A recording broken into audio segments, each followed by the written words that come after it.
Well, welcome everybody to Classic Metal Class session 45. We've got a guest this time, somebody who often comes to these sessions and contributes in a lot of ways, but we're pulling him on camera for this time because the topic for this session is loss, grief, and identity in the metal community. And Andrew Robinson is a PhD candidate in philosophy at the University of Edinburgh, working specifically on a dissertation that is really germane to what we're discussing today, how to understand grief. And as Andrew's going to tell you, there's a lot of different theories out there and treatments. And Andrew is going to explain a good bit of that. And so I thought, I'll give a little intro in a bit to why we want to talk about this. And I think one great example, unfortunately, is what happened just 2 days ago. Phil Campbell of Motorhead and Phil Campbell and the Bastard Sons died rather unexpectedly. There's not a lot of information out there on it. And he was 64 years old, which is not exactly, decrepit, but certainly older than some rock and roll stars who have died. And we're going to, be seeing a lot of these down the line. So over the last decade or so, we've had a lot of deaths of people important to the heavy metal community. And it's kind of to be expected because if you think about the early members, they were boomers, and the boomer generation is slowly dying off. And a lot of them haven't lived exactly the healthiest lifestyles, particularly in their youth, their heyday. So, we might want to think about loss and grief that we've already experienced with some of these people, and whether it even makes sense to feel grief for people that we didn't actually know, but who somehow had an impact on us. The second reason is that, the people that we like are probably going to die in our lifetimes. A lot of the classic metal musicians that we grew up listening to are indeed older than us. In my case, I'm, Generation X, and some of them are in that generation, but they tended to be, 10 years older.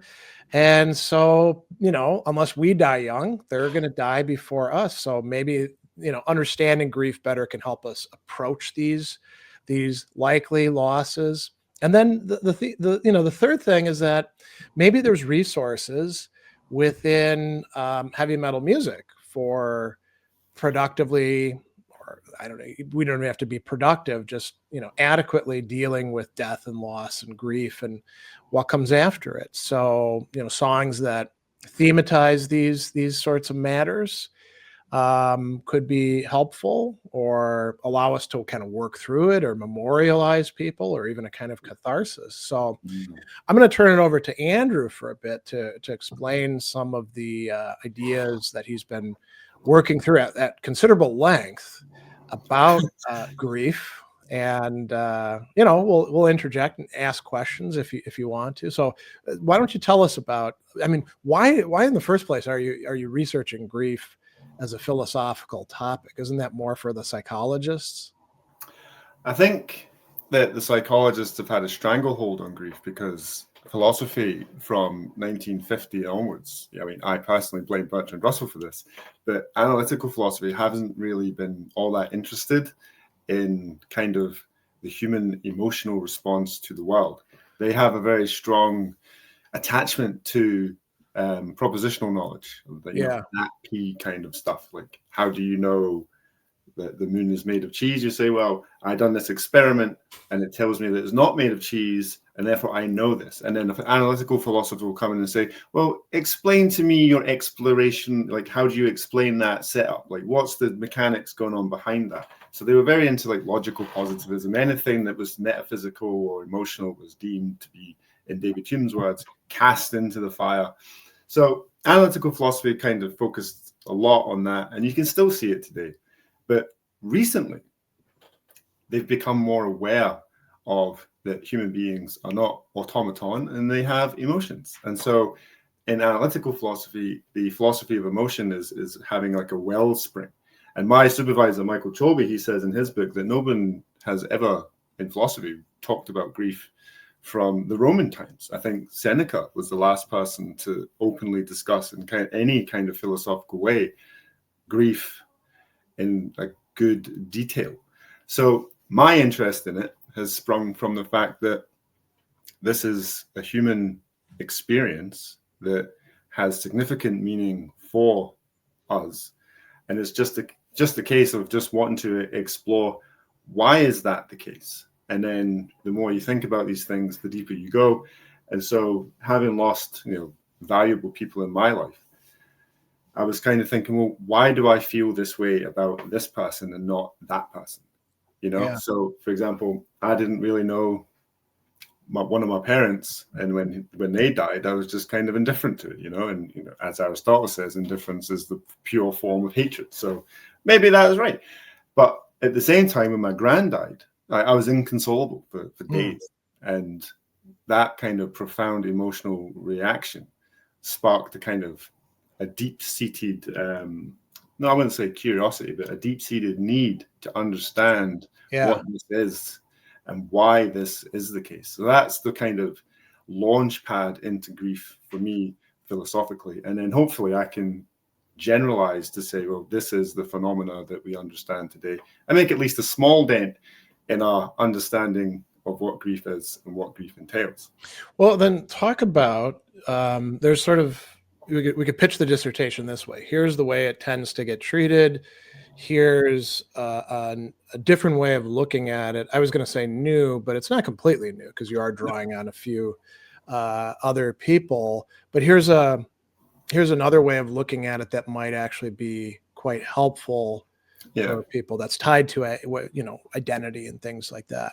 So, with grief, and in your introduction, you mentioned it as well. So we have a tendency to kind of treat grief and loss in the same register. So what I've focused on recently, and what my launch paper is well, what happens if you separate grief and loss? So if we say, like, most of the philosophical literature, and I'm not going to get heavily into that, but it's what are the conditions that make grief intelligible to me as bereaver?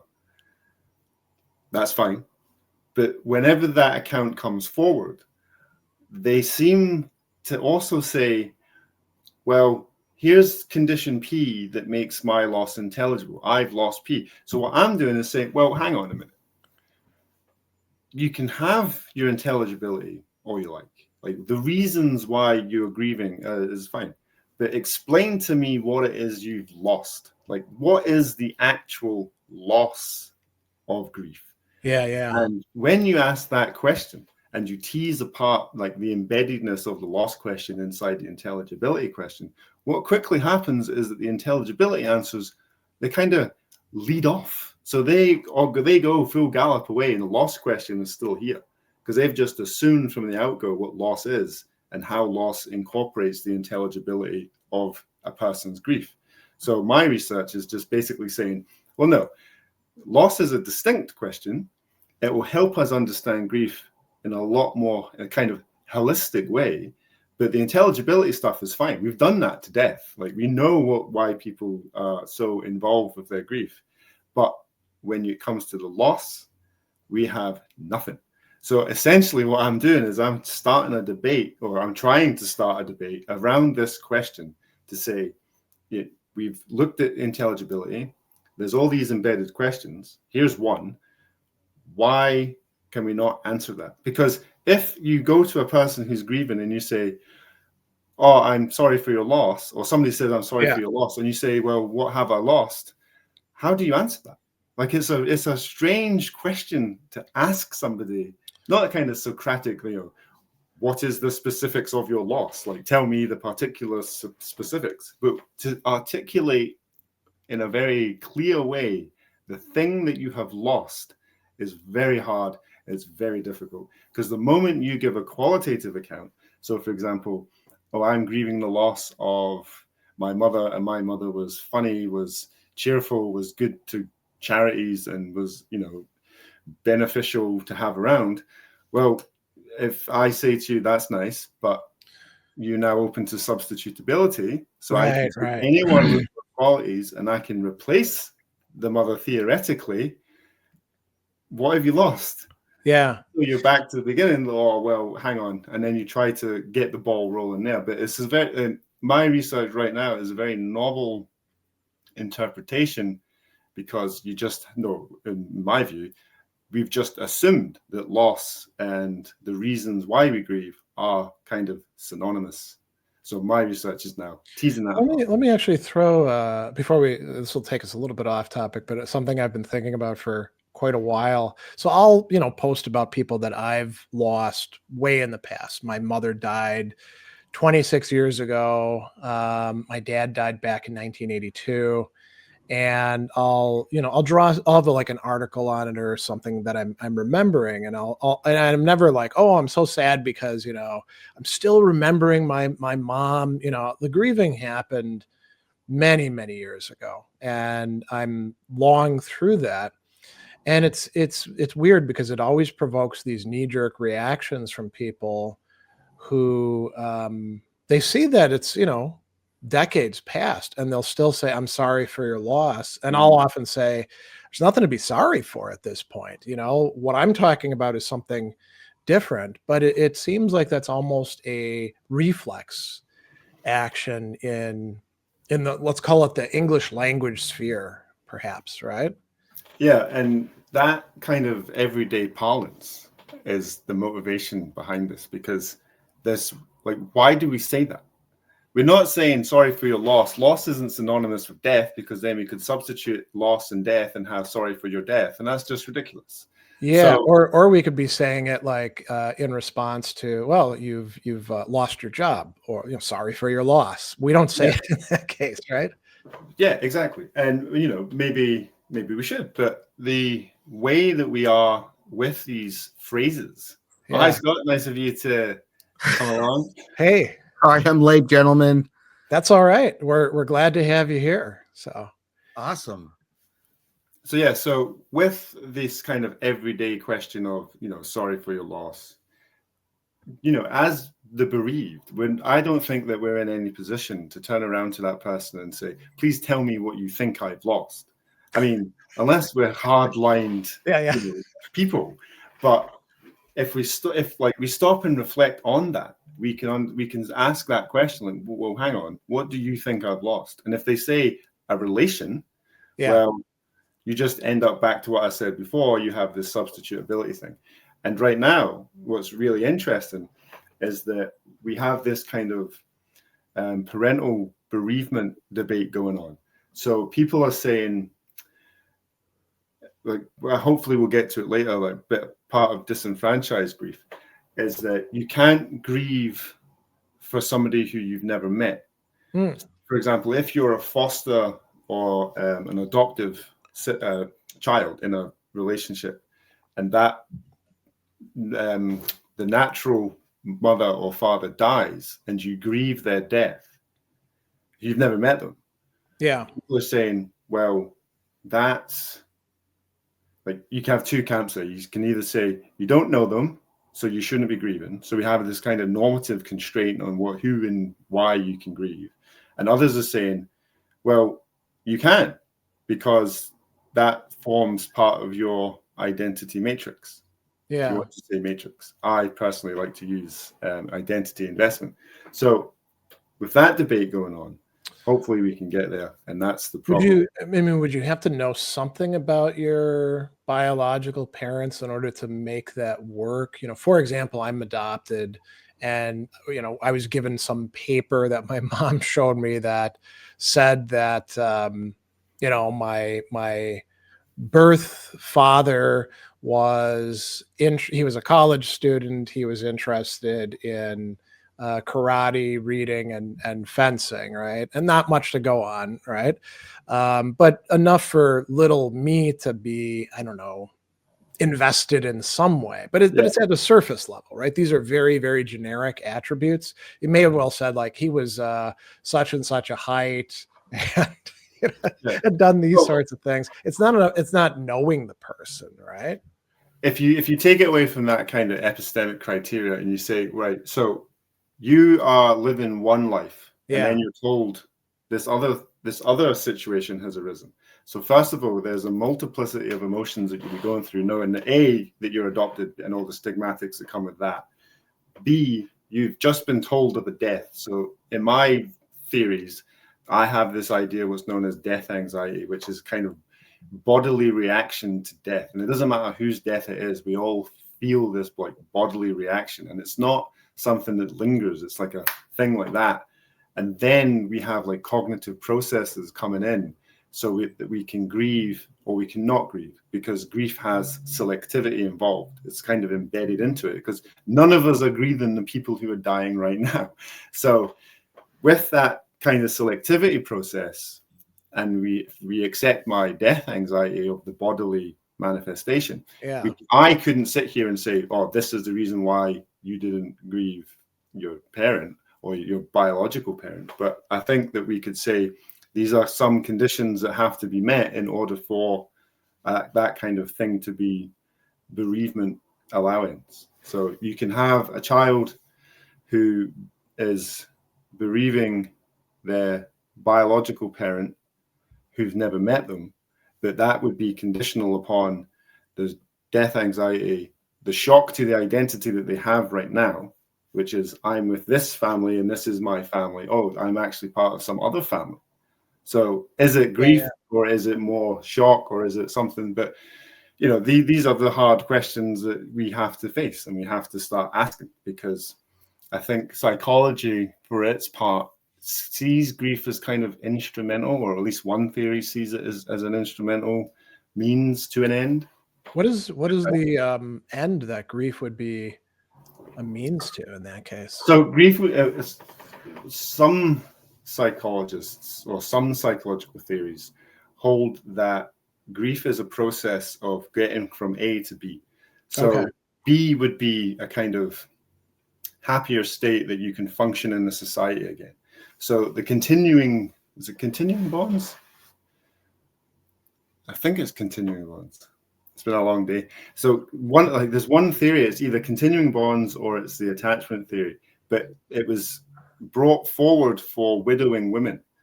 And that was used for widowing women to function and get back into society. And it was a way to help them get over their grief, which we are now starting to say getting over your grief was never a good idea. I mean, from our perspective in time, we can say that, but back then they did think it was getting over grief was always a good thing. But now we're kind of saying, no, you don't need to get over grief. There's really nothing to get over. It's just there. Now, what about Andrew? What about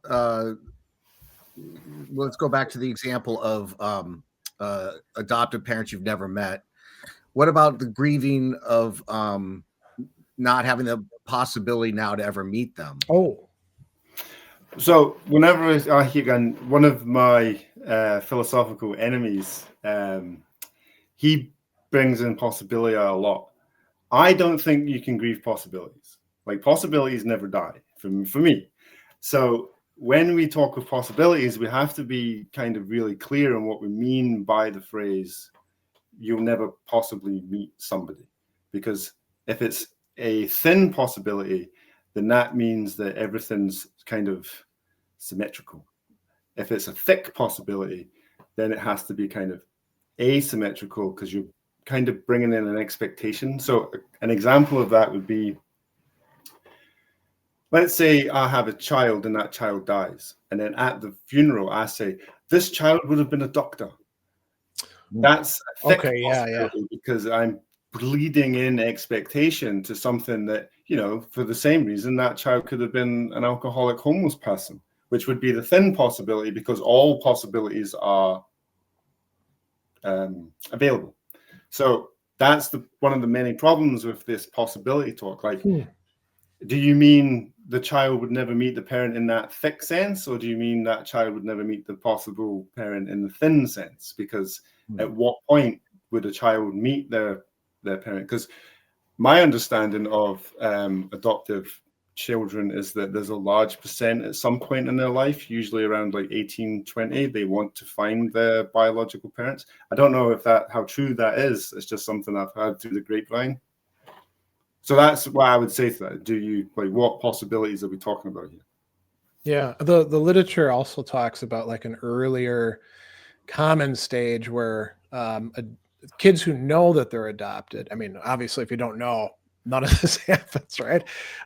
Imagine what their biological parents might be like, and it usually involves some kind of romanticization, right? They're of a higher social status, or I mean, it can be crazy stuff like they're a prince of somewhere, because kids, right? With crazy stuff.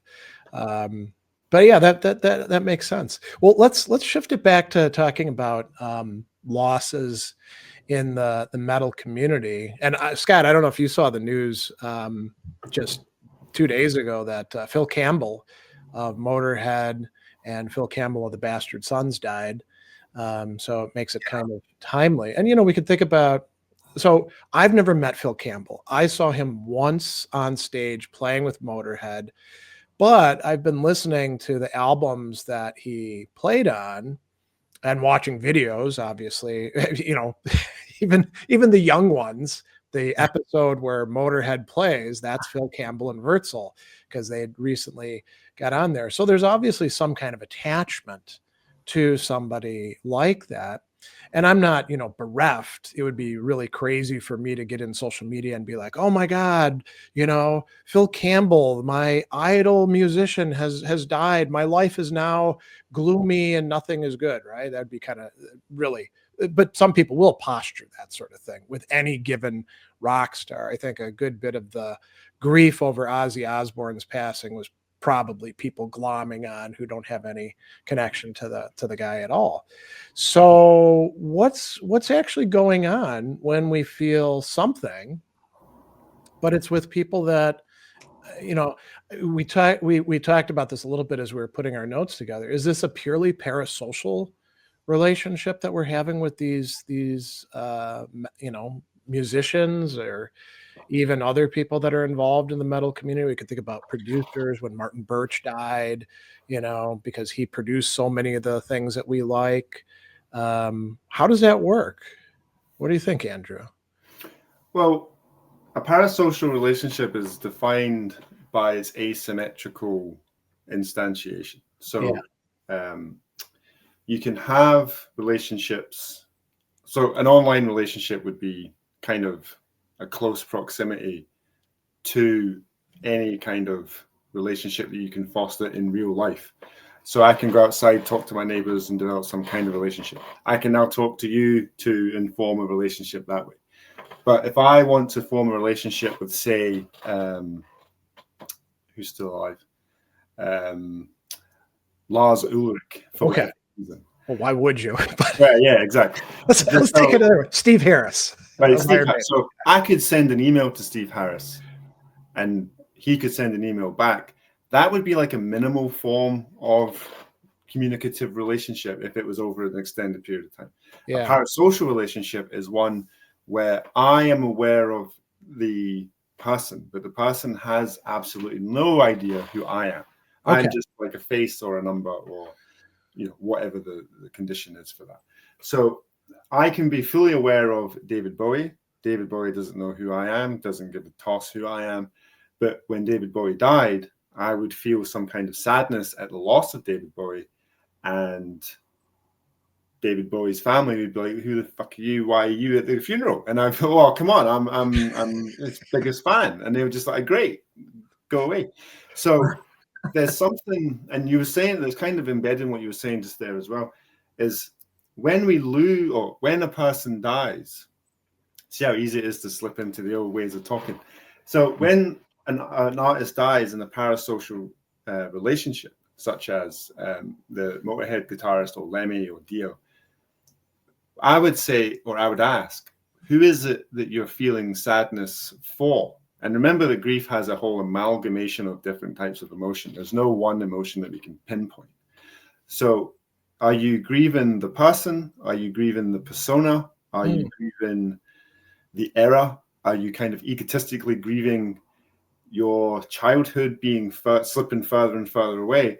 So Oh, interesting. Yeah. what are the like little, like, because all that kind of seems to bleed together, but if we start teasing out what it is you're actually feeling these emotions over, I think that we might want to turn around and say, well, it's like grief adjacent, but it's not grief. It's this other thing that's like sadness or anger or depression or like guilt, or, you know, all the different kinds of emotions. So it's really helpful, I think, in these cases of parasocial relationships, just first of all to say, who is it we're actually grieving?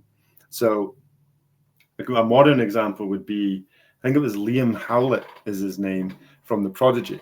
When he died a few years ago, the family opened up the funeral to all the fans. They weren't allowed to go to the actual funeral. Okay. But like the limousine, the coffin procession up the street, all the fans were everywhere wearing like bright colors, because he was known as being a bit of a character, like rave artist and stuff. So that was nice, and for the fans to like publicly mourn in a kind of community with each other. But when it came to grieving the person Liam Howlett, they were very much excluded, because that was for family and friends and managers, people who actually knew. So I think the person or the persona would be a good distinction to, like, who is it that is, which one are we actually grieving for? Yeah, I think, you know, with certain artists, because they've had, you know, TV shows about them, or we've got lots and lots of video recorded interviews, we can feel like we know the person, not just the guy who was up on stage. And I think, for example, about Gene Simmons and Ozzy Osbourne, both had television shows. And I think a lot of people sort of felt like they knew them better, not realizing that it's a lot of that is scripted, you know, and edited, the way all reality shows are. And I wonder, you know, so like Scott and I have talked about this quite a bit, and I think maybe we've talked about this before. Ronnie James Dio, very intelligent guy, did lots of interviews, and it appears that he was very candid with his thoughts about things in these interviews that are out there. We could feel like we know the person rather than just the persona, especially since, you know, he'll talk about like the difference between these things in different words. You know, there's the showman, and then there's like the guy who's behind the scenes in these interviews. But maybe we can't really ever know him without having a genuinely personal relationship, right? Yeah, but you'll never have a personal relationship in the sense where you'll like phone you up and say, "Hey, Greg, how's it going?" Yeah. You're like a proper friend. But you can get to know the person behind the persona, if you want to use Okay. Yeah. words. And so that can have a deeper, or you can feel that they are more meaningful or valuable for you in your life, and how you go about your life, and how you create your kind of practical identity. So if you have practical identity is all the things that you do during the day. So I always like to use the metaphor of a value suit that you put on to go outside. So your like commitments, your values, Yeah. what you find meaning in, all these things. And music is part of that kind of practical identity that we have. I've just read a message there from Ken. Yeah. It's a good question. I'm actually going to get to that question very soon, because what you're asking there, Ken, about the future works by a dead musician is kind of the death of a life world. But that's, hopefully I'll get to talk about it later. And if not, I'll jump back to that question, because that's an important question. It's just a bit too early to get into that. Wait, where was I? See, this is the problem with having a scattered head.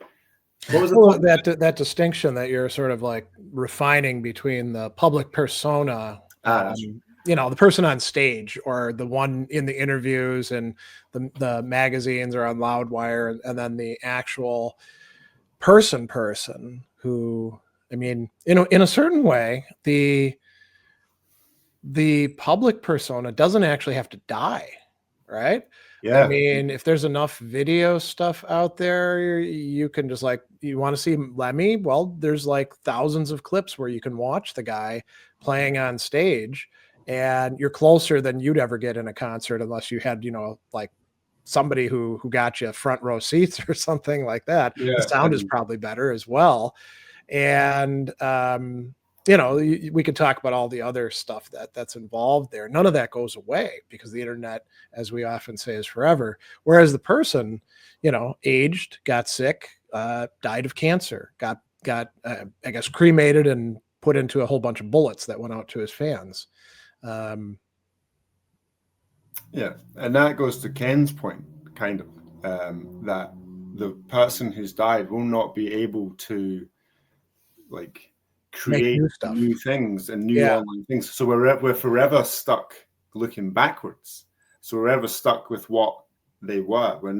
We can never get what they will be, what they'll become. So that if you say, Lemmy's there, well, Yeah. no, one incarnation of Lemmy is there, but Lemmy himself is not there. That's Well, it makes me think about that ill-fated hologram of Dio that they tried to put on stage, and they had the rest of the band there, and everyone was like, "Well, this sucks," And you could say, "Well, the technology just wasn't there." But Kiss recently came out with avatars that look like they're, I don't know, something from some anime thing. And they were actually like floating this because Simmons and Stanley have talked quite openly about turning Kiss into like a franchise that'll continue on after their retirement and perhaps after their death. But that would be similar stuff. It can't really create new music, right? Yeah. Or a new connection to fans and say something interesting to us.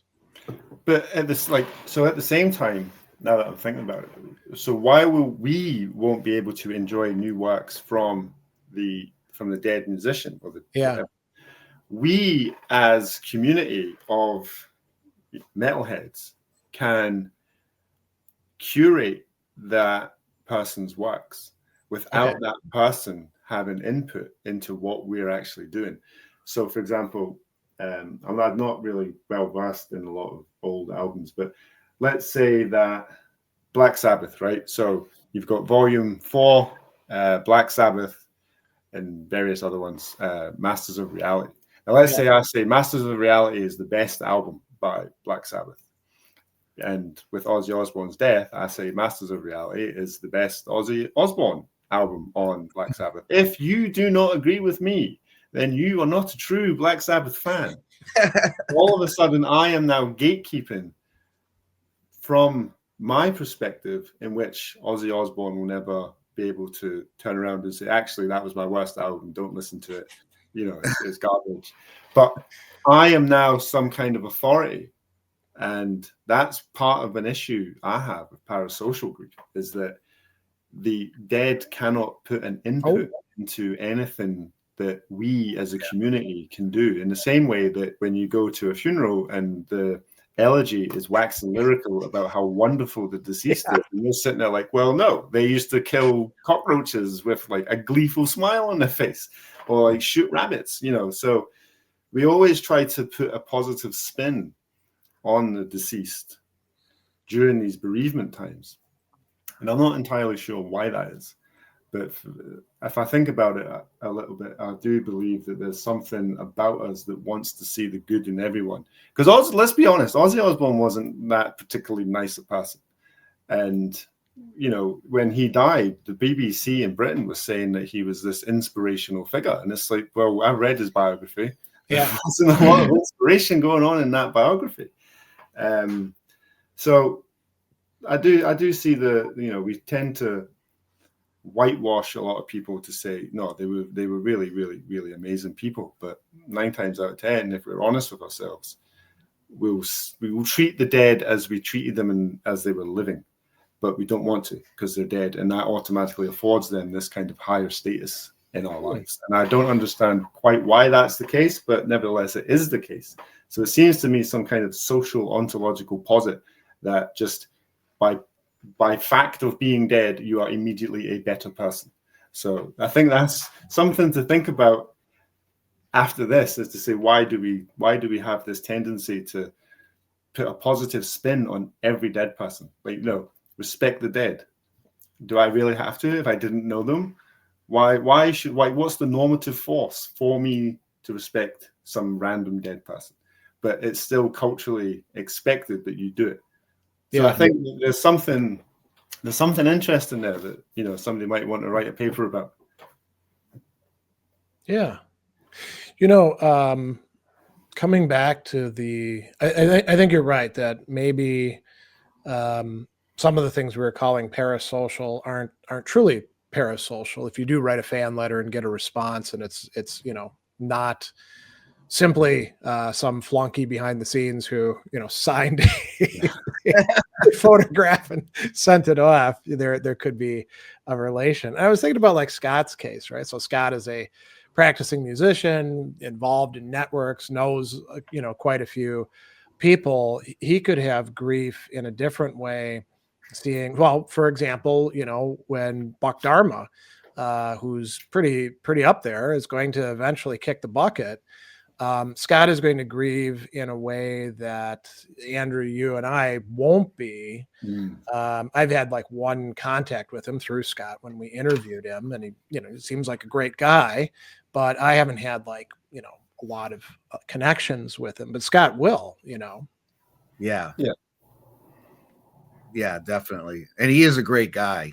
He's, you know, very generous with his time and everything. So yeah. Yeah. And I think about that too. I've thought about that. And different than say when Freddie Mercury died, which was a hard one for me.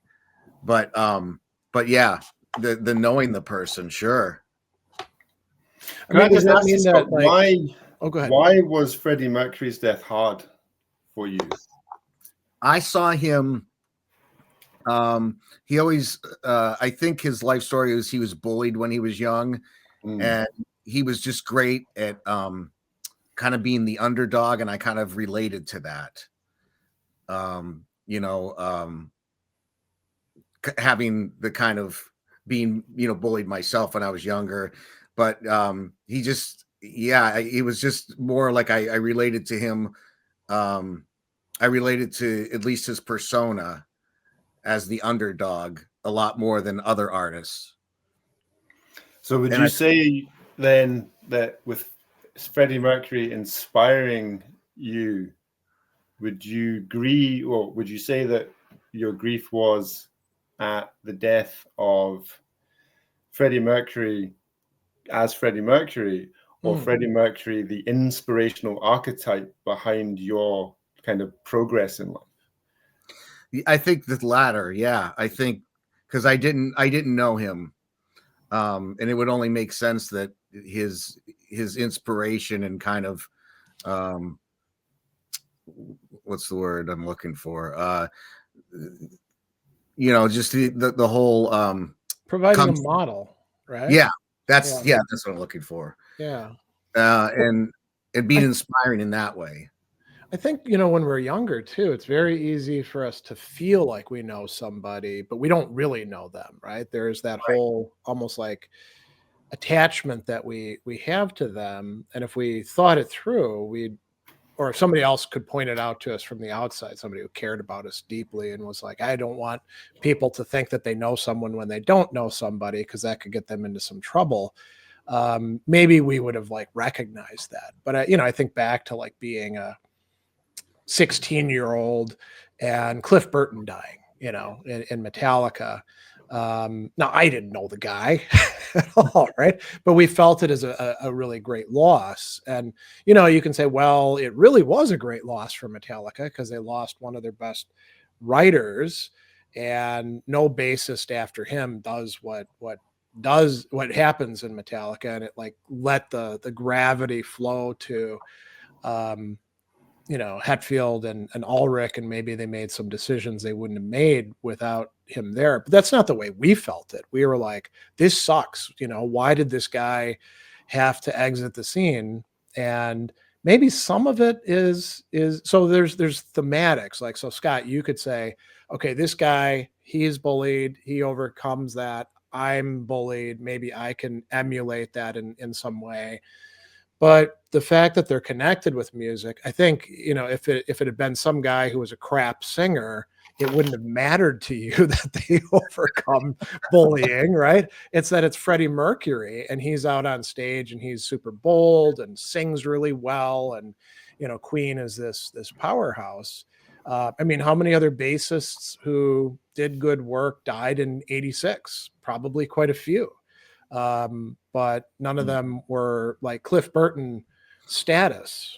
And it's interesting too, because as somebody who learned bass later on and then started playing a lot of Metallica stuff as well as a lot of Iron Maiden stuff, my appreciation for what got lost with Cliff Burton's death increased in my 20s, but I didn't have a greater sense of grief, so yeah, and I think that's where we need to be careful with how we're explaining with, when we talk about these people, because, with Cliff Burton dying and, learning to play bass because of him, is that more gratitude than? Well, it wasn't because of him. I just learned to play bass because it was, I was in doing extra duty in the Army, confined to post, and there was a beautiful bass, and there were some guys who wanted to be in a band. And so sort of like how a lot of people became bassists, they're like, we got the real instruments, you over there flunky, you play bass. But I picked it up, and then I got to really appreciate what he was doing more than before when I was just listening, But go ahead with what you were saying. Yeah, if we're gonna because grief has so many different emotions embedded in it, it's really hard, or it's really easy to say, I grieve the death of this person. But if we stop and think, is it really grief in the sense? Because if we define grief, as many people like to do, as a profound emotional response to loss, yeah, do you really have a profound experience or a profound emotional experience? Because a profound emotional experience could be anything, if you follow my meaning. So if I say I had a profound emotional experience, and you're like, oh, wow, what was that? And I'm like, oh, I was just feeling apathetic, or something like that. You're just going to be like, well, how profound was that? So I think a lot of work needs to be done into, like, somebody, not me, but somebody needs to go in to look at this kind of as into grief and say, right, what are the necessary and sufficient conditions for the emotional aspect of grief? And I know love is one of them. Now, I wouldn't say that, far be it for me to tell you how you feel, but Scott, did you love Freddie Mercury? Or rather loved, right? Oh, loved. Exactly.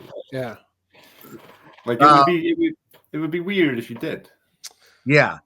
In a strong sense. I mean, I understand, like, you can love the artistic output, or I can really love the band.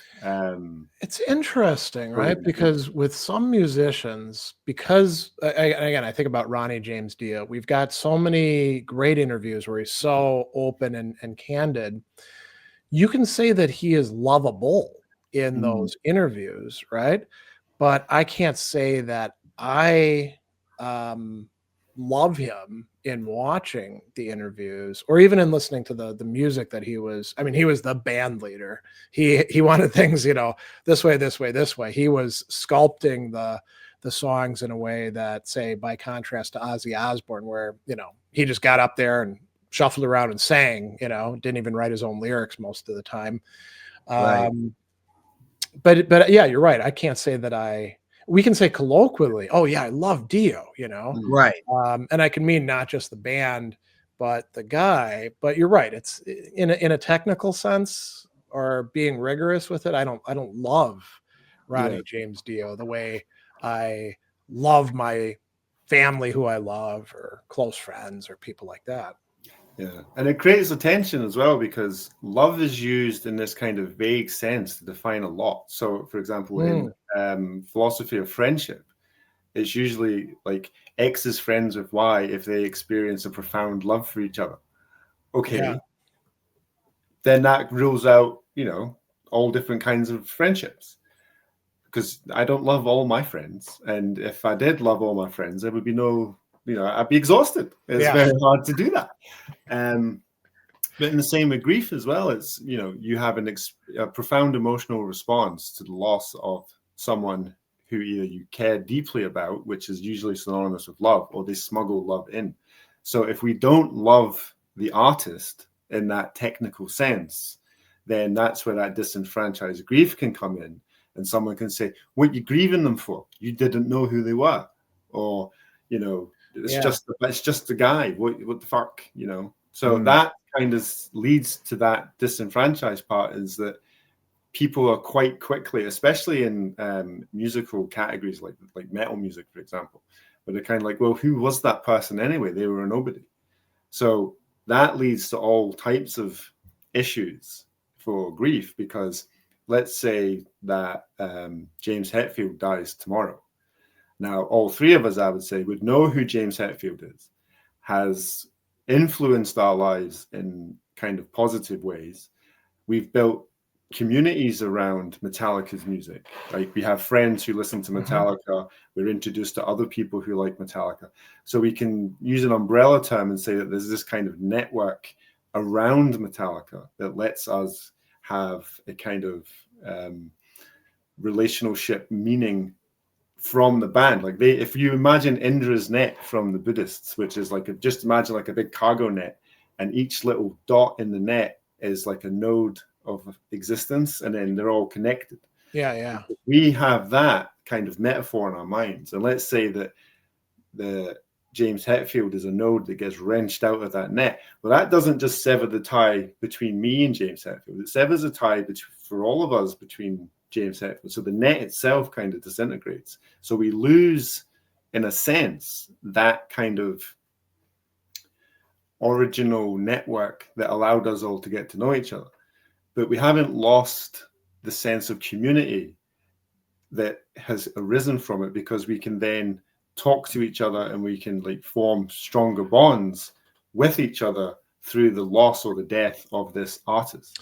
So I mean, it's quite interesting. I do want to get to Ken's question, but one of the bands that kind of reminds me of is Motorhead, right? So we not only have lost Lemmy back in 2015, but that same year Phil Taylor died, the drummer, and Fast Eddie Clarke died in 2018, and they weren't the original two guys, but nobody cares about whether Larry Wallace is part of Motorhead or not. Phil Taylor and Fast Eddie Clarke were early Motorhead, and so imagine like the whole bunch of Metallica where everybody who played with them was dead. That would be sort of along those sorts of lines. It would be a much greater loss, but you're right. The community still plays Motorhead songs, talks about Motorhead, geeks out about it. The fact that now Phil Campbell is gone and he was with them for a long time, we can, re-commemorate it and think about that as well. So actually, there's a good lead into one of Ken's other question.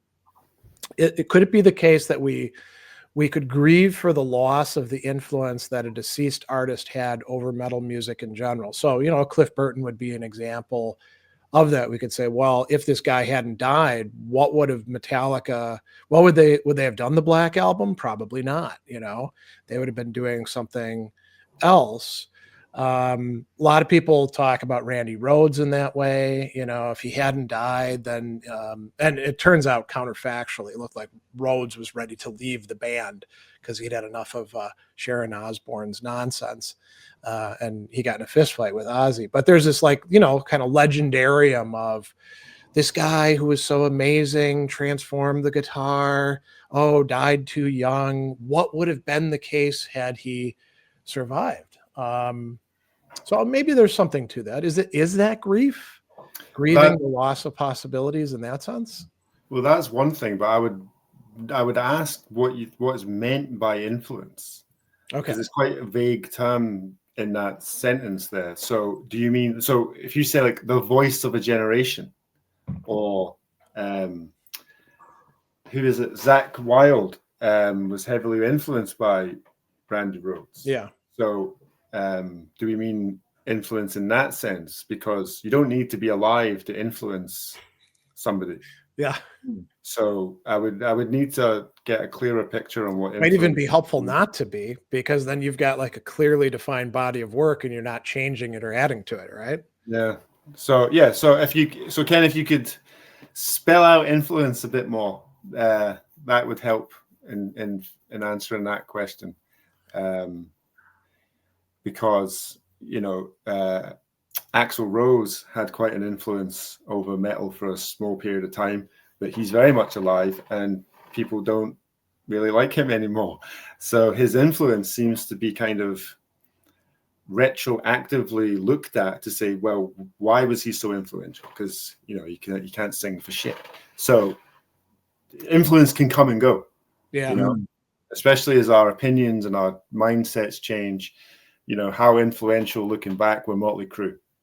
If we think of it in real terms, during the time, people say, oh, they were very influential in this kind of hair metal genre. But if we look back and access other bands who didn't quite have the spotlight, we could say, well, how really influential were they? So yeah, I would, the word influence there needs to be cashed out a bit more for me to answer that.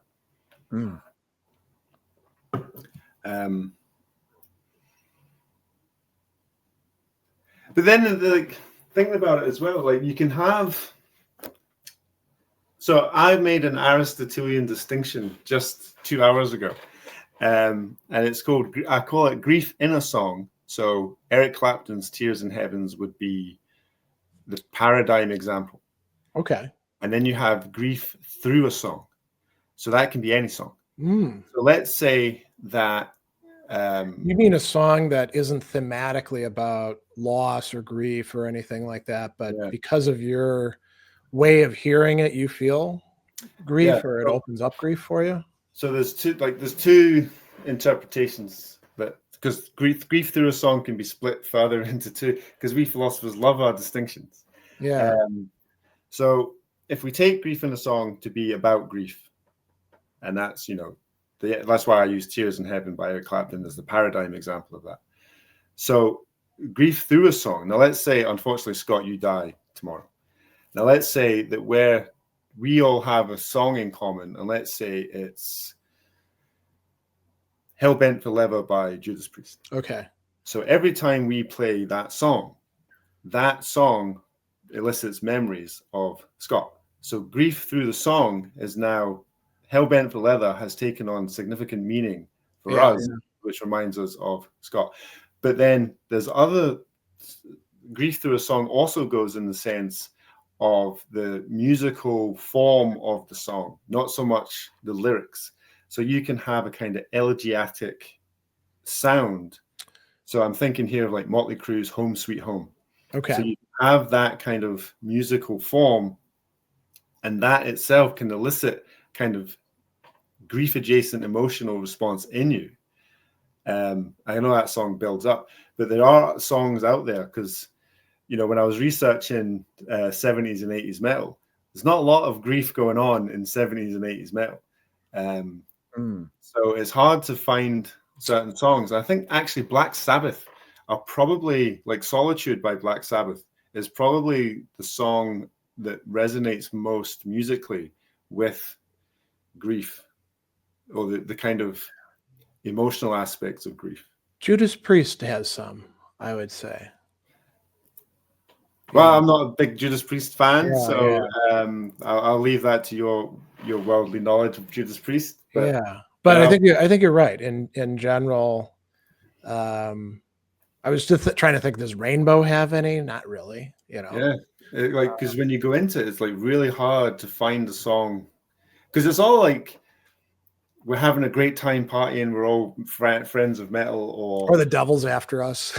The devil's after us, or we're having lots of fun and taking lots of drugs.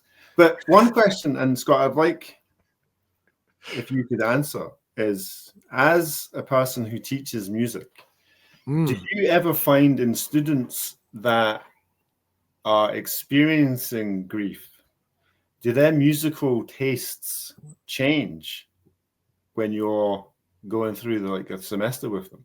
So do they go like to grief songs, or do they go through more like grief through a song, like listening to that kind of more formal music being a lot heavy? Because everybody assumes classical music is the way to go, but I don't think it is. I wonder if that would work not just for deaths too, but also for like breakups. Which could be grief. Yeah. That's a really great question. I have had students during the semester have the loss of a parent or something like that. Typically they get a little less motivated. As far as the stuff they're into, I couldn't answer that. I'm trying to think of specific students, and if I noticed anything, they did get a bit less enthusiastic about music because their mind was other places. But I find that when there's not grief, they're more eager to show me stuff that I haven't heard. God, I don't know if I'd be able to answer that, because I don't know what they listen to when they go home. Is the thing on that one. So, what about yourself as a musician? Do you find like when you're having kind of negative emotions or strong negative emotions, do you go to like a specific genre of music to kind of get it out? Not a specific genre, but anything that I'm more susceptible to, like a bigger emotional response to music. So I could go to something heavier and it'll have more of an impact, or I could go to something more songwritery and I'll get or melancholic maybe, or maybe melancholic. Yeah. Yeah. But I definitely, and that's healing for me personally. And I definitely get much more, I can even say much more of a rush out of the music because if I'm grieving anything, it just kind of pulls me through. I think we can identify that a lot when we were younger, kind of being, me being more of the outcast, and metal music kind of being there for me, where I felt part of something. But I think now it's not a specific genre of music, definitely not. But it's definitely stuff that has some effect on me, even if I'm not grieving. But if I'm grieving, it'll definitely I'll have a strong reaction to it. Yeah, because I do think that metal music in particular, because it has the ability to tap into an array of emotions, and because I keep banging on about this point that grief has many emotions. Yeah.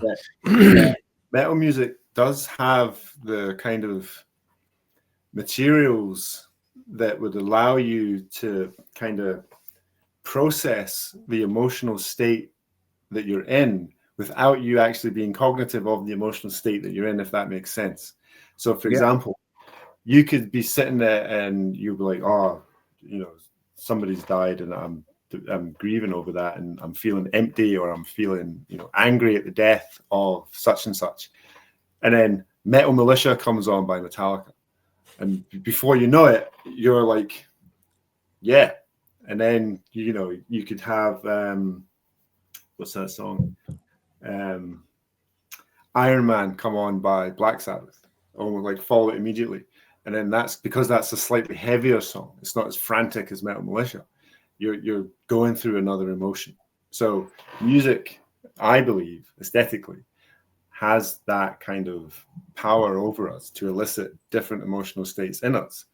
So, I wouldn't advocate for it But it would seem like an interesting experiment for the grieving people, just to give them a couple of metal albums and sit in a room and just let them purge these kind of emotions I out. wonder, because there's like literature out there about the effects of metal on people's mood, and it goes back, quite a ways, because there was that, old worry that this is going to make us all into hyper aggressive, crazy people who are going to always just, engage in criminal activity and fights. And it turns out that, and you got to take these with a somewhat of a grain of salt, but for people who identify as metal fans, listening to aggressive, abrasive, fast moving, heavy metal tends to calm them down. And you can like look at like, EKG things and all that. For for people who aren't metal fans, it doesn't have that effect. So somebody dies and you're like, you should listen to this Scorpions album. Okay, if they're a metalhead, that might actually be very helpful for them. If they're, I don't know, like some jazz fan, they might be like, why are you having me listen to this crap? This is just riling me up. I don't feel like that. Well, as Ken points out a point here, can't speak for anyone else, but personally, I definitely view metal music as part of my support network. And now that's interesting, right? Because we often use that phrase support network, and we mean people that we might phone or, have coffee with and chat with about our problems. And then we feel a bit better. And, listening to metal music, if it is indeed part of our support network, it's a connection to other people, the people in the band, but they could be long dead, but they've provided us with something that can be supportive. You listen. So great example of this, as you were talking about songs that are expressing grief. Think about Fade to Black, which is also about depression, right? And, Cliff Burton had a major role in that song. He's dead. He's been dead for, well, if he died in 86, 40 years at this point. 40 years, yeah. And yet that song could be part of our support network, Yeah. Well, that raises an interesting disjunctive question. I would ask this question to everybody. Okay. Especially with Ken's point about metal being a support network. And that's, is metal music cathartic because it produces a kind of internal unified experience for us, or is the external coherence of the music relevant because our own lives are currently incoherent because we've lost somebody? So how would I phrase that better? Does the music help because the music is helping us, or is the music producing inside a kind of I'm one with the music, and this is therefore I'm kind of sharing the space with the music? It's let's take an transcendental kind of experience through the music. Let's take an example. So like Iron Maiden's The Trooper, right? Emblematic metal song. We're obviously not going through the Charge of the Light Brigade as we're listening to it, right? But the lyrical content and the musical content does matter for us, and we can sing along with it and feel something as we're doing it. And it's not us dying there, but we can actually feel something about these guys who are getting shot down as they're trying to follow their orders. And we can think of many songs like that, right? Now, the song is very powerful. Is it introducing a kind of order within our disordered psyche that then we kind of respond to, Yeah, because I know some aesthetic theorists believe that if you directly look for an experience in an artwork, such as an album, you won't find it. It only occurs as a byproduct. So it's, the best way to describe this is like, if you put on a song, say you're listening to Hallowed Be Thy Name by Iron Maiden. Yeah. You listen to it 1,000 times and you're just like hoovering the carpet. And then at a certain point, you're like, oh shit, I've never heard the song this way before. Yeah. That's because your attention isn't on the song, your attention is on the hoovering, and the aesthetic pleasure has arisen as a byproduct of just it being played in the background. And then you just pick up and say, oh, I should listen to this song. And you stop hoovering and you sit there and you're like, this is such a good song. I know I've done that myself. Like, there'll be times when I'm walking down the street and I'll be like watching like two junkies fighting each other. And then all of a sudden, like, Overkill will come on and I'll be like, have I heard this song before? And I'm just like so immersed in the music because I'm watching these two people fighting each other. I'm just like, I'm going to go over there and enjoy this song. And then I'll listen to the same song a day later. I'll be like, I've heard this song, skip. You know what I mean? Yeah. Yeah. I mean, do you think that there's other genres that might be equally useful for, I don't know, articulating grief? Let's call it that. For ordinary people. I mean, I don't mean like, so somebody's like a classical music aficionado and they're like, yes, I listen to this Requiem or something like that. Okay, sure. Yeah. But that's not most of us. Popular genres of music.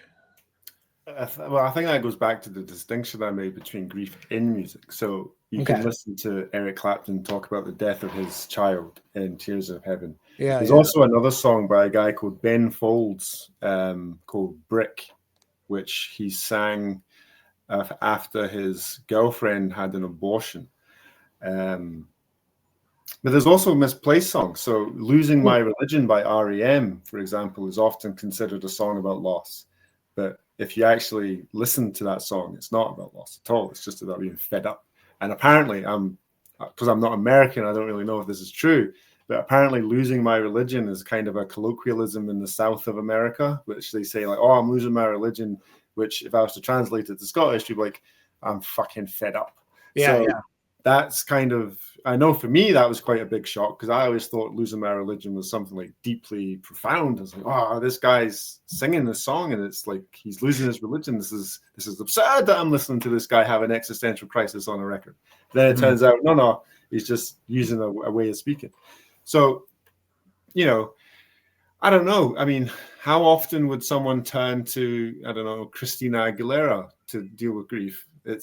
I don't see that happening unless it's through grief, which they want to have specific memories elicited from Christina Aguilera for the death of like a grandmother or something. But yeah, I don't know if pop music has the tools because they would need to slow everything down and make it like almost make you want to be depressed. That's in order to kind of elicit this of it. I mean, it seems like a lot of singer-songwriter stuff could then like get in there, think about James Taylor's Fire and Rain, right? That's a song about grief.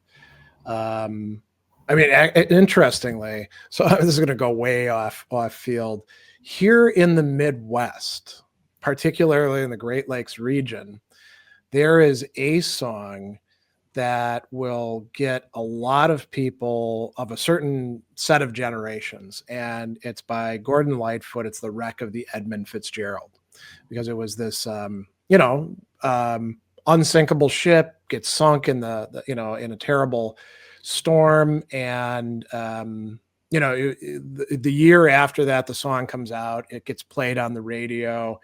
And it's funny too, because there's memes like, men are supposed to think about the Roman Empire 10 times a day. And then like the other meme will be, well, in the Midwest, we think about the wreck of the Edmund Fitzgerald 10 times a day instead.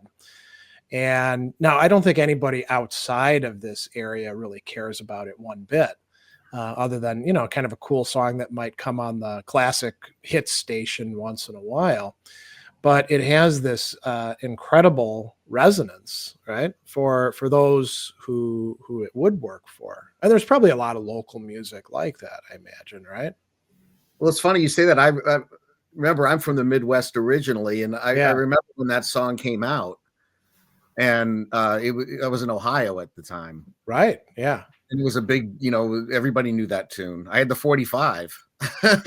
Another one too that maybe people of a certain age it's not a grief song, but it has to do with death, right?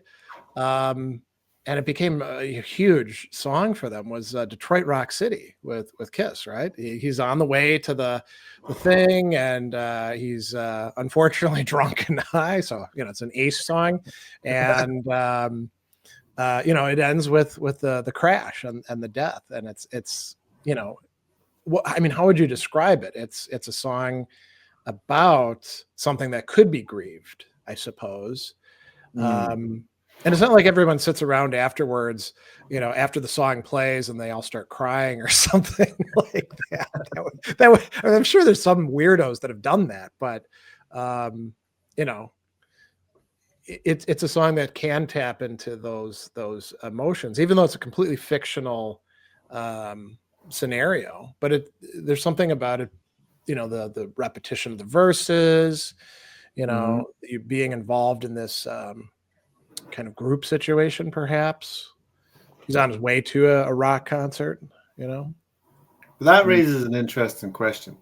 So we could ask what the music is doing, as in the music, and what we as listeners are doing with said music. And maybe also doing together, right? I mean, we're not doing it solely as individuals. This is a point that was being made a little bit earlier, that we're part of a community. So we don't learn how to listen to Kiss just by ourselves, or Metallica, or whoever. We kind of, I don't know. I don't want to say there's an apprenticeship or, a connoisseurship or something like that, but we responded to it, unless we were like the only metalhead in our particular town. We responded to it and then talked about it with other people, and, listened to parts of the song and responded. We're like, oh man, this is the good part, right? So, yeah. Yeah, and that leads to a problem in grief theories, which is that grief is very individual. And there's... You mean the way that they're treating grief? Yeah. So it's always S grieves P if and only if, and then, the theory that they'll give you. But if you take like metal music communities or metalhead things into consideration, then you have a clear case, I think, of something to say, well, no, grief can be communal, in the sense that you have this kind of, and to use a very technical term, a kind of we intentionality directed at the deceased person. And that's not me individual going through grief. That's us collectively going through grief, because we're all fans of the band, or we're all fans of the artist, which kind of also segue into a kind of non-death loss, which is a band breakup. Okay. That can have, or it can elicit these emotional responses in us. I know, for example, one of my favorite bands of all time is Coheed and Cambria, and it's been 20 years that I've been with them. If they were to release a statement in the next hour saying, like, the band's finished, I would be like, well, fuck off. No, you're not finished. You've got like another album to do before you can make these statements. So it would impact me catastrophically if this band were to break up. Like, I've been saying to my friends, like, I rue the day that this person retires. Like, I'm not going to know what to do with myself when Coheed and Cambria stop making. That raises a really interesting analogy. So when somebody dies and they've lived a long, fruitful life, we're still going to miss them and grieve Great example of this in philosophy. So there seems to be something about the year being 96 years old. Habermas just died. He was 96 years old. I'm not going to grieve Habermas, but I certainly did grieve Alistair McIntyre last year. And you could say he lived to 96 years old, Now he was still, relatively active and which is awesome, right? But 96, I mean, you've certainly lived long enough. It's not like, you were plucked from us in your youth or even middle age, before you could do anything really important. And then when somebody dies who's quite young, we're like, oh, what a great loss, so much potential. They could have done all these things. So now let's transpose this to bands, right? So you've got bands that have been around since the 70s or the 80s. All the musicians that are still in it are pretty old guys. They might have had to replace some of them at different times. Deep Purple's a great example. And Deep Purple's been productive. They've put out new albums, which unfortunately almost nobody actually listens to, but it's good stuff. Because everyone wants to, go back to the 70s stuff or Perfect Strangers. But, John Lord is dead. Richie Blackmore obviously isn't in the band. Steve Morse had to be replaced. Ian Gillan, he's a great musician. And it's wonderful that he can still sing at his age, but, he's not gonna outlive us.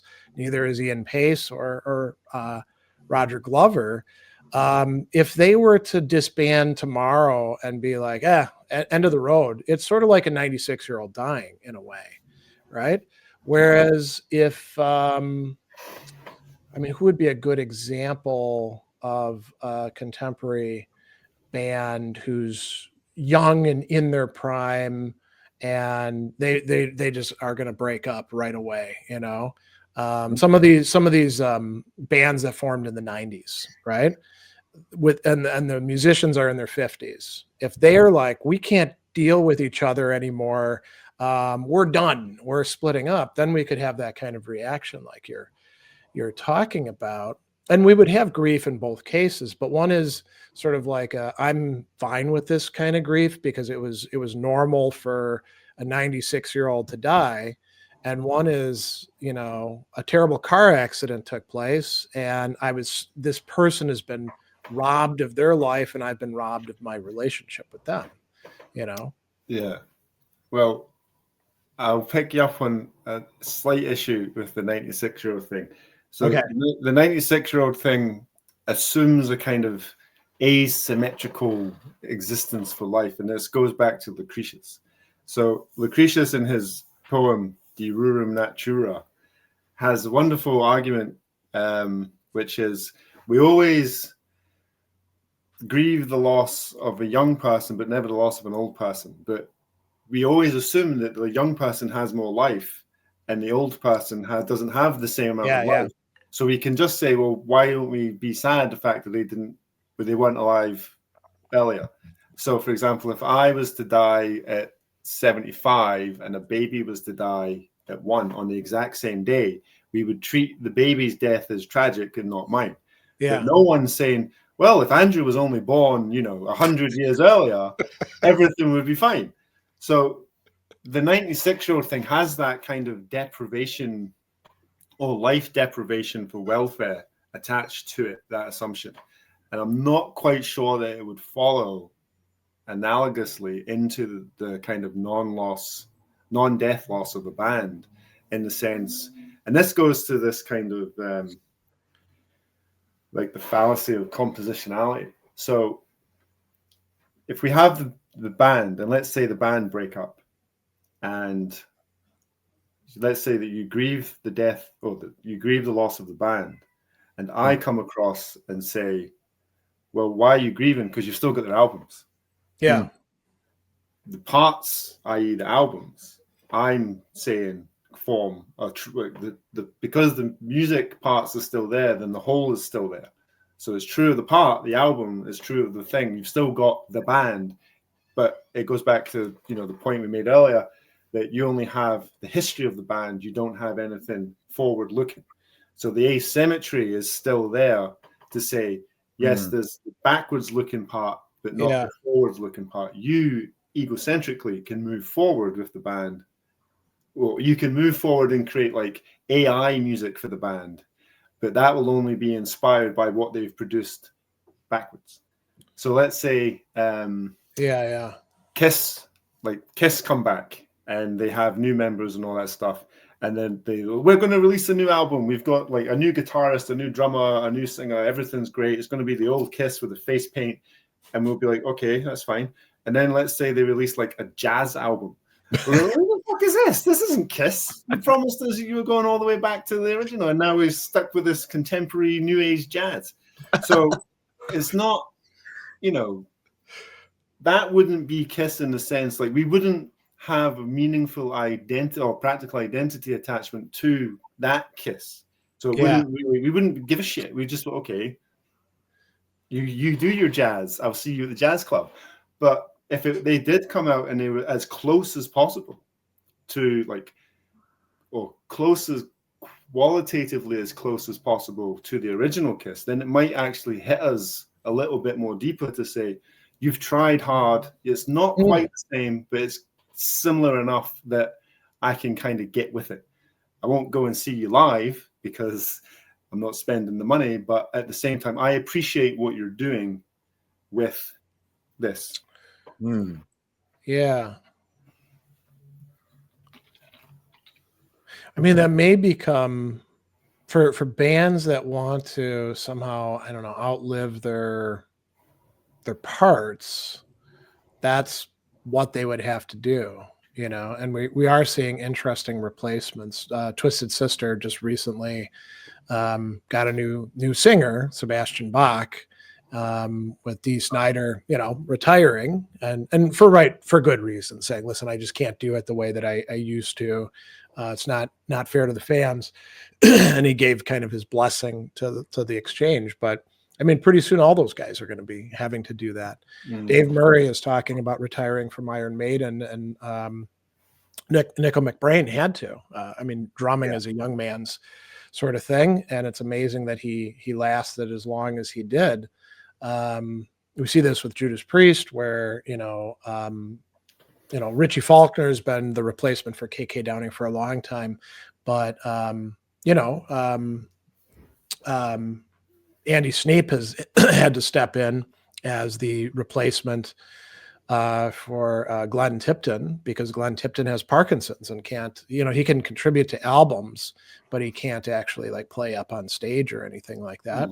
And I think that's what we're going to see happening. If these bands are going to continue, they would have to continue in everything's got to be replaced configuration. And at a certain point you could say, I mean, I doubt any of them are going to do, like Spinal Tap freeform jazz or anything like that.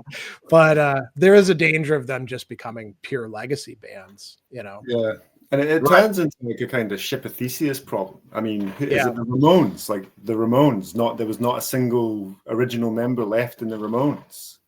So you could say, well, who exactly is this? You call yourself the Ramones, but nobody is really in the Ramones. So I think it was a few months ago where I said in one of the questions in one of these classes was, there seems to be a member of the band who the band's identity is fixed on.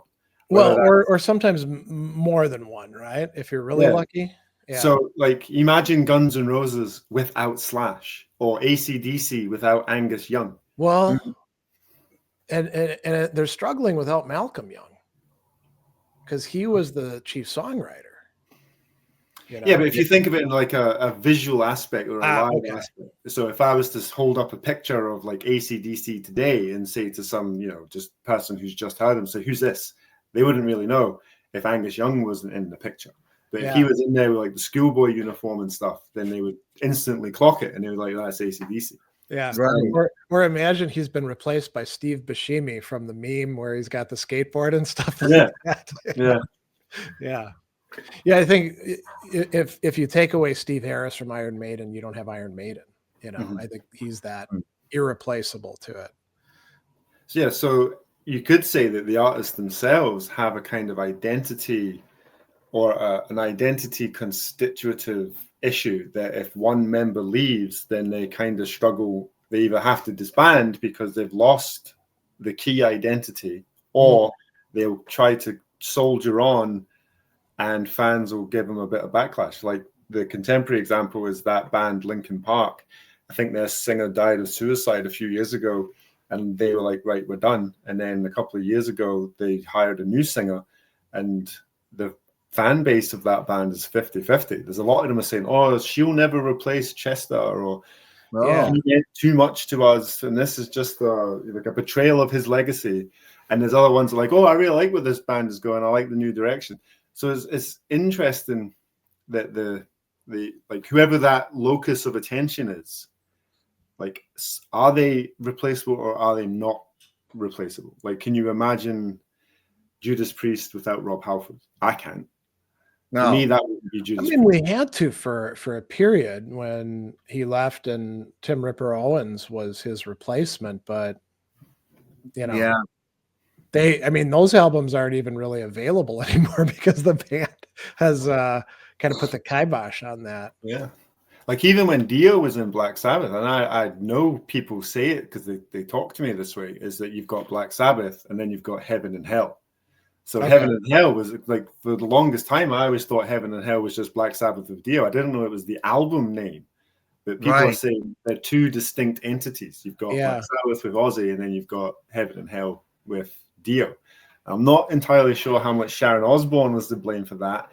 But I mean, by that logic, then what would we also have? The Born Again Black Sabbath, with Ian Gillan, and the ones that Tony Martin did would have to be like in their own special class. Even had Glenn Hughes singing on what was that one? The Eternal Idol, right? Mm-hmm. So we'd have to have like almost a balkanization of the band, I suppose. Yeah. And even like early Iron Maiden with, is it Paul Di'Anno? Or his name is? So you have like Paul Di'Anno Iron Maiden, and then you have Bruce Dickinson Iron Maiden.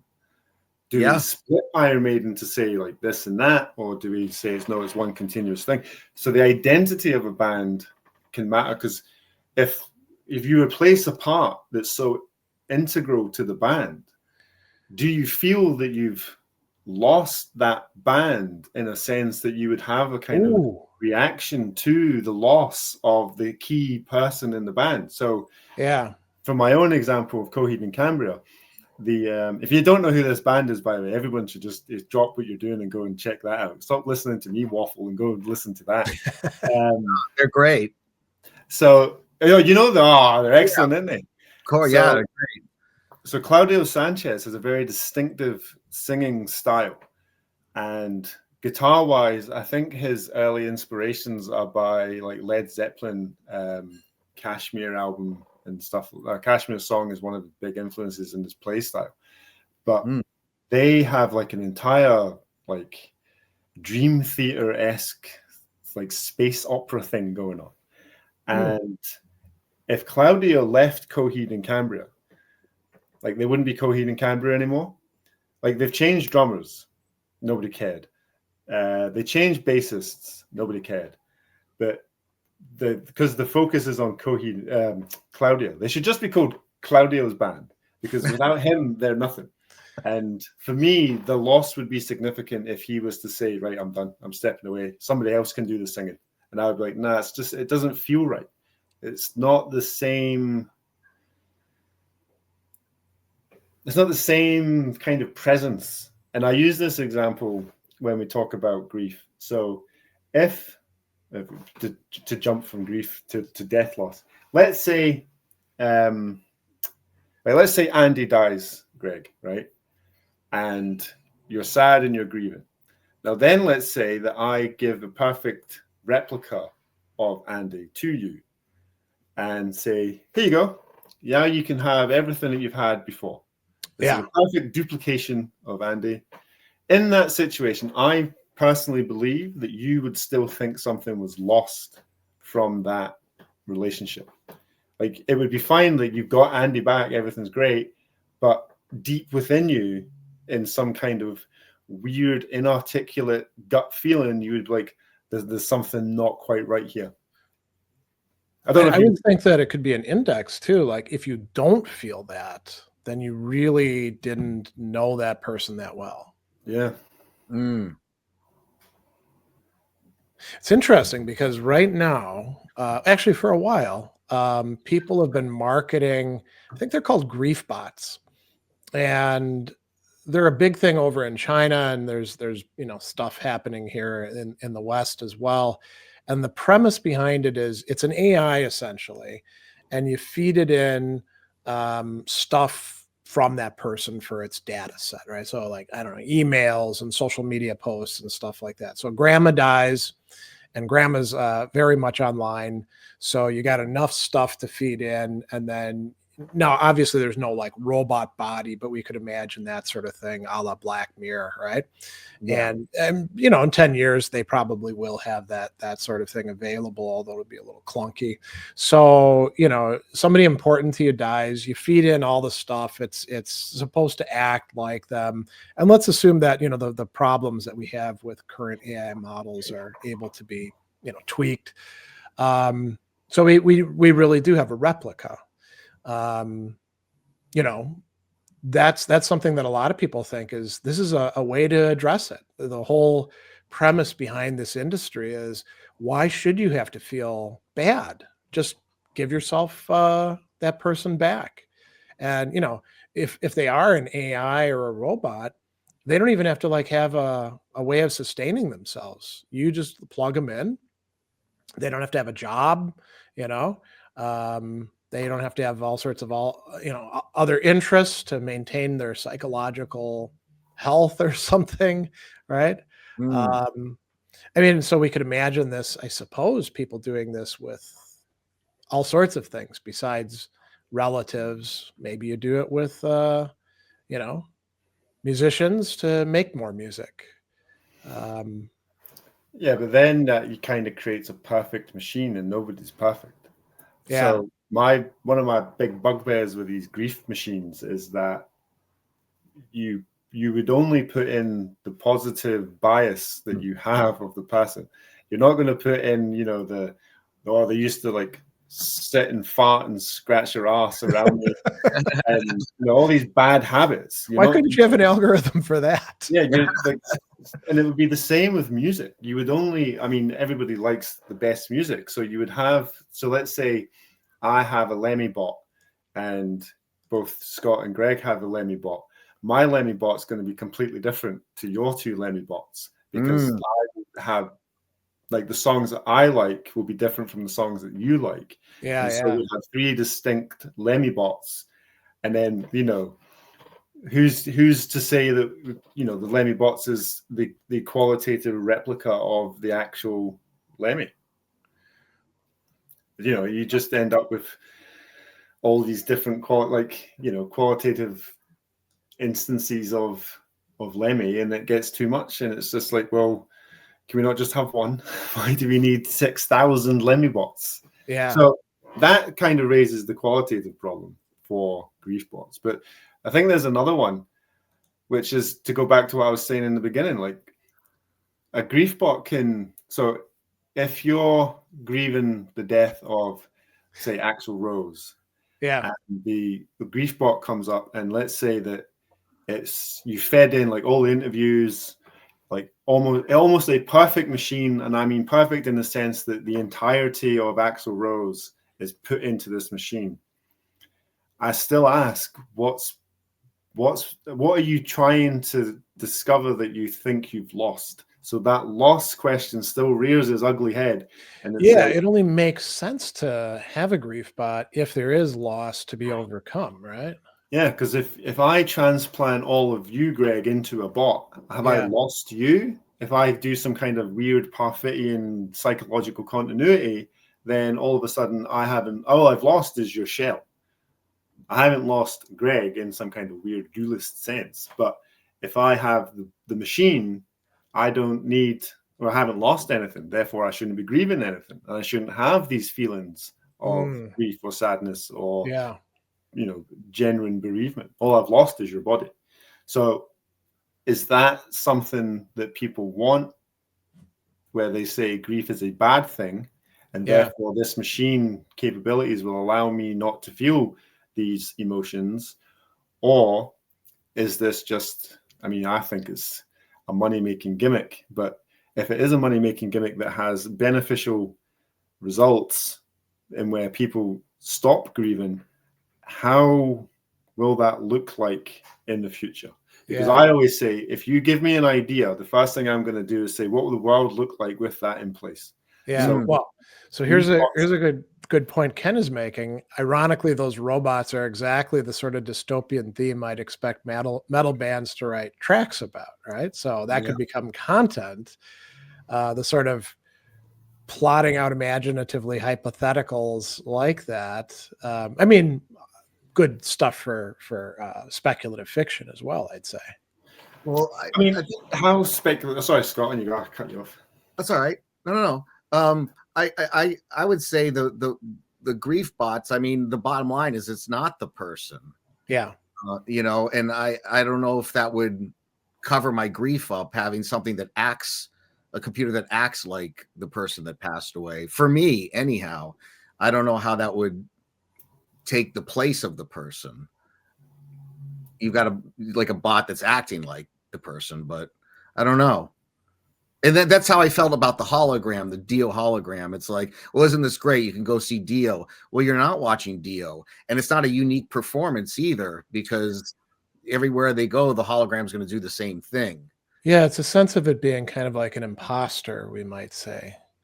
Yeah. Except in this case, the people are contracting with a company and they know what they're getting. It's not like, I don't know, my wife died in a car crash, and so without me knowing it, somebody creates a bot of her, and then she comes home and she like puts her keys down and she's like, "Hey, glad to see you, honey," and we go on with our life as usual. That's a clear imposter thing. But these people are paying to have somebody come along and imitate, I don't know, grandma or Ace Frehley or whoever. Yeah, there's like Scott's point is a good one, because you have no sense in a live set. So if you go and see these hologram artists, there's a pre-programmed set list. Yeah, like, there will not be the case where you'll be sitting there like, all right, so the next song in the set list they done yesterday was Dream Evil. So it comes out and all of a sudden Last in Line starts playing, because it's like that venue specific, here's a treat for everybody who's paid to see me. So that would be removed completely. And that unpredictability I would say, is something that makes us human. And that's something that we kind of, I don't know if we put less emphasis and value on unpredictability, especially in today's world. But for me, it's definitely that, like, the unpredictableness of the human is something that we kind of lose with the death of a person. Okay. I mean, I wouldn't put that into a strong argument, but that unpredictableness is definitely something that's floating around. Yeah, or the capacity. Oh, go ahead, Scott. Oh, yeah, I was going to say, even the performance itself is going to be unique every night. Yeah. The way a song is sang, the way it's phrased, the way the rants that Dio does is specific to the audience and the energy of the audience. I mean, if you as an audience member, you're part of the energy of the band, whereas with the hologram, you're not. The hologram's just going to do what the hologram's programmed to do. And, you can go mental and it can be a great audience, but it doesn't change Dio. There's just so many factors involved. And I agree. It's like the song list thing too. The uniqueness of the night you go is what's important, within the performance itself, I would say too. Although some bands, you look at their song lists and they play exactly the same thing every venue they go to, because they're kind of burnt out, I think, and like it predictable. Other bands switch it up quite a lot. Yeah, but even how they perform, if they do the same set list each night, right, and perform it a little different. And you're in a different space, right? So acoustically, it's not going to be exactly the same. And you might be in a different mood. I mean, Rob Halford can be in a mood one night, and that's part of the experience. Yeah. I'm a believer in that. That's just my personal opinion. And so I never, when we talked about AI and duplicating, like Kiss is going to send out something. It's like, well, that's not Kiss. It's that's gone. Yeah. So, whatever they come up with, I don't know if I would buy it. Like, believe in it, I should say. Well, they tried bringing out these avatars. It might have been 2 years back or a year back, and everyone was like, "This is just, I don't know what you guys were thinking. This is awful." Don't do this. Let's, we're gonna run out of time before too long, and I can see how dark it is getting by Andy. But let's come back to like one sort of paradigm case. So Ozzy Osbourne gets to have this really big dramatic thing happening with the reunion of some Black Sabbath stuff, and he's clearly on his last legs, right? But people are like, I don't know if this guy's going to even be up for one song, but he does pretty amazing job. And then there's all this other tribute stuff going on. And then not that long after it, he dies. And it's like, he's treated as sort of like heavy metal royalty.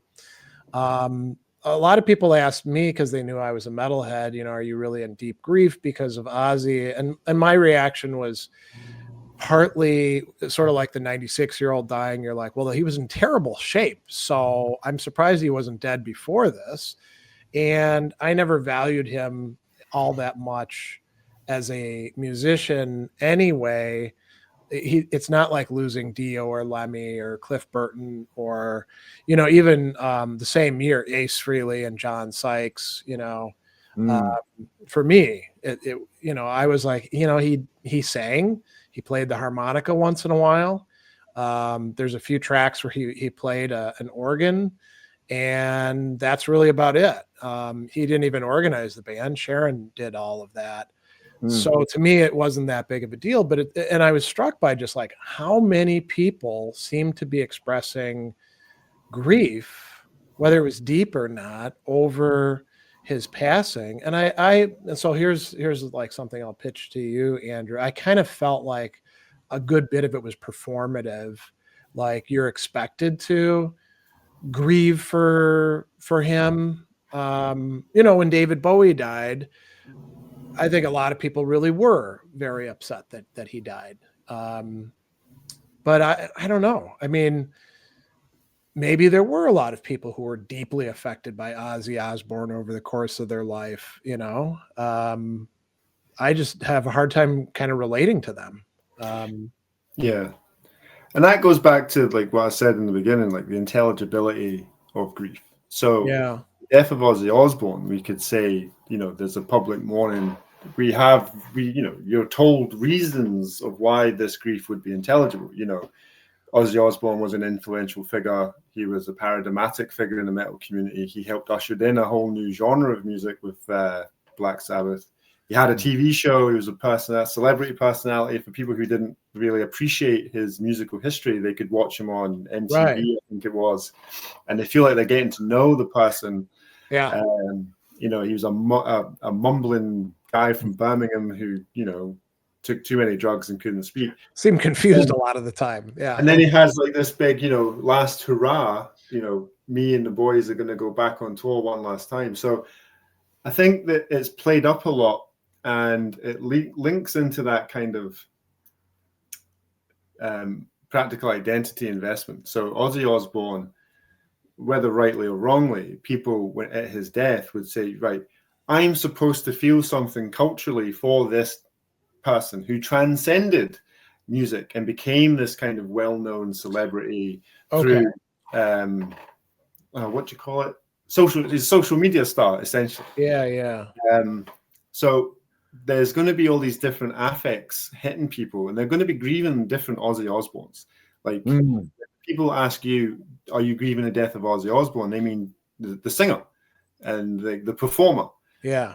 And then for somebody else, it will be like, well, I didn't know he did those things. I just watched him like Meet the Osbournes on MTV. I just thought it was like a weird family. So we would have to distinguish that, because that makes sense. Yeah. These are different. That goes back to the person persona thing. So, how do we grieve, or how do we acknowledge the loss of Ozzy Osbourne without making it this kind of performative, cultural, I'm supposed to feel like this? And I don't want to police grief, but I do think that when people expect people to grieve the death of somebody who they may not have strong attachment to or strong investment in, then they're kind of like, it's like a reverse disenfranchised grief. It's kind of like, you should be grieving this person. Yeah. You're clearly involved in the community that this person was part of. If you're not grieving the death of this person, then there's something wrong with you. And, to me, that strikes as a little bit strange. But we do need to go back and say, if it's making grief intelligible for people, perfectly fine. But who and what have you lost that elicits the grief that you're feeling? And that's usually where people start to stumble. And I believe that if you turn around and say, because I personally, I didn't grieve Ozzy Osbourne. I couldn't care if he was alive or dead, to be honest. And for me, it was the same. But people were like, oh, but you're a metal fan. Ozzy Osbourne's dead. I was like, the last Ozzy Osbourne album I listened to was in 1999, and it was the Crazy Train album, or the one with Crazy Train on it. And I was just like, I mean, it's all right. It's not as good as Dio's Holy Diver. He's just not a person who I enjoy. So people are always taken aback by that. By your admission of not grieving, it can unsettle certain people. And I think, Greg, that's probably what people were asking you for. They were looking not for, like, they weren't, like when someone says, oh, how you doing today? They're not really asking how you're doing. If you were to sit and say, oh, I'm having a really hard time and, life's getting me down, they'd be like, what the fuck are you telling me that for? I only wanted to say hello. So I think when they're saying things like, are you sad, or are you grieving at the death of Ozzy? I think they're just looking for that performative outreach, just to say, I acknowledge the death of this person. This person may have been a person that you feel some kind of attachment to. So I'm trying to form a connection with you. And then when you say, I don't care, it kind of shuts that down immediately. And so they then have to turn into this kind of quasi-hostile person to say, oh, there's something wrong with you. Whether they say that explicitly or they just back off is so in part it's about grief has to do with identity, and your identity being in some way connected with the person that you feel that you've lost, and maybe it's not there, right? Identifying as a metalhead doesn't mean that you have to care about Ozzy Osbourne, because the more you know, the more you realize how tangential he was to the music that went under his name, by comparison to, say, the guitarists. I mean, I would say Randy Rhoads, J.K. Lee, Zakk Wylde probably contributed more to Ozzy Osbourne and then Tony Iommi, right, with Black Sabbath. But they're expecting you to have a certain kind of identity connection, I guess you could say. So they're reading that in, and then there's a disconnect there, and now they're not happy about that. Yeah, it's like, I can grieve the death of Ozzy Osbourne, who I'm in a parasocial relationship with, and not have anyone mock or laugh at me for grieving this way. Yeah. If you're a genuine fan. That seems to me to be the case with these like cultural displays of longing or mourning for these kind of, I don't know if he was a celebrity in like the celebrity way, but he was definitely a C-list celebrity in a way that, Tony Iommi wasn't. I mean, big enough to make his kids into celebrities, right? Yeah. In a way that hasn't happened, say, for Steve Harris's daughter, who's a legitimate musician and leading a band of her own. And I don't even know her name offhand. I just know that she exists, and that sometimes they go on tour with Iron Maiden as a support band. Yeah, that's an interesting thing to think about.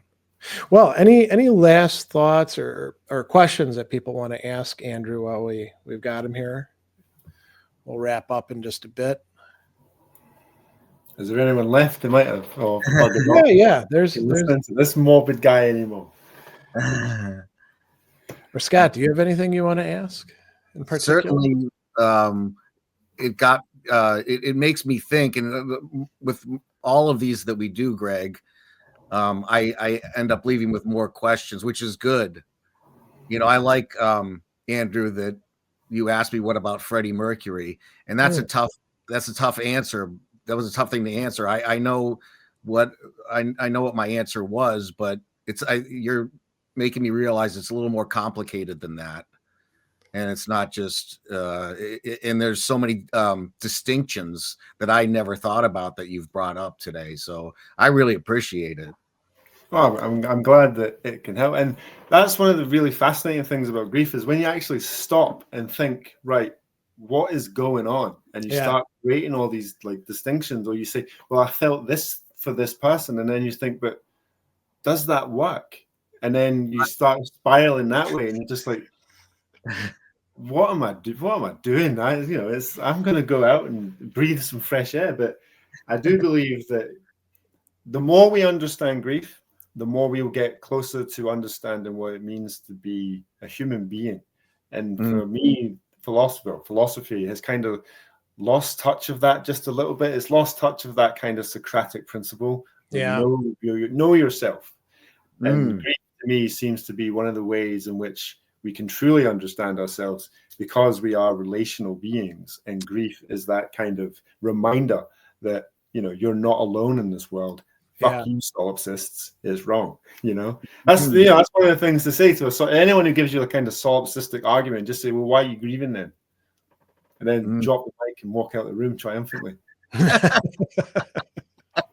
Well, that's a great thing to end on. Thanks, Andrew, for coming on, and it's been an illuminating discussion, I think. Well, yeah, thanks for inviting me on. Hopefully when I'm officially doctor, I'll be able to be a bit more. Oh yeah, let's do another one. That would be kind of fun, right? You can hold up if they give you like a special diploma or something. Well, I'll get it on a t-shirt. That's the first thing I'm doing. Right on a t-shirt, you're like, here you go. Qualifications on a shirt. We should also see if we can find like a metal version of the pomp and circumstance thing that they play at graduations. I'm sure that one exists out there. Oh, Scott, you're the musician. You could churn that out a little bit of heaviness. That's it. Yeah. Yeah, absolutely. Excellent. All right, guys. Thanks for having me on. I enjoyed this. Yeah. Well, likewise.